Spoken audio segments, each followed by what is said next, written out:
வணக்கம். ஆகாஷ்வாணி புதுச்சேரி செய்தி சுருக்கம் வாசிப்பவர் கிருஷ்ணமூர்த்தி ராமசுப்பிரமணியன். எமர்ஜென்சி காலகட்டத்தை நினைவு கூறும் அரசியல் சாசன படுகொலை தினம் இன்று நாடு முழுவதும் அனுசரிக்கப்பட்டது. இன்று புதுடெல்லியில் பிரதமர் திரு நரேந்திர மோடி தலைமையில் நடைபெற்ற மத்திய அமைச்சரவைக் கூட்டத்தில் அவசர நிலை பிரகடனத்தால் பாதிக்கப்பட்டவர்களுக்கு 2 நிமிடம் மௌன அஞ்சலி செலுத்தப்பட்டது.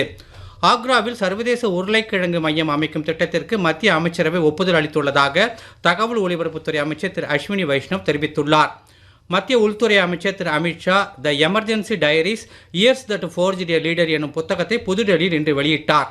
பிரதமர் திரு நரேந்திர மோடி அவசர நிலை காலகட்டத்தில் ஒரு இளைஞராக ஜனநாயக லட்சியங்களை காக்க போராடிய நிகழ்வுகள் குறித்த தகவல்கள் புகைப்படங்களுடன் இப்புத்தகத்தில் இடம்பெற்றுள்ளன.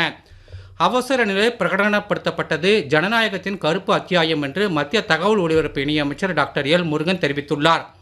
புதுச்சேரிக்கு வருகை புரிந்த மத்திய நிலக்கரி மற்றும் சுரங்கத்துறை இணையமைச்சர் திரு சதீஷ் சந்திர துபே இன்று கம்பன் நகரில் தாயின் பெயரில் ஒரு மரம் இயக்கத்தின் கீழ் மரக்கன்று நட்டார்.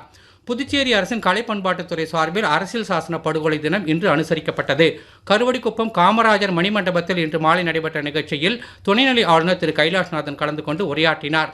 அப்போது இதுபோன்ற வரலாற்று விழிப்புணர்வு நிகழ்ச்சிகள் அடக்குமுறைக்கு எதிரான நம்முடைய போராட்டங்களையும் இந்திய அரசியல் சாசனத்தின் மாண்புகளை பாதுகாக்கும் முயற்சிகளையும் உயிர்ப்புடன் வைத்திருக்கும் என்றார்.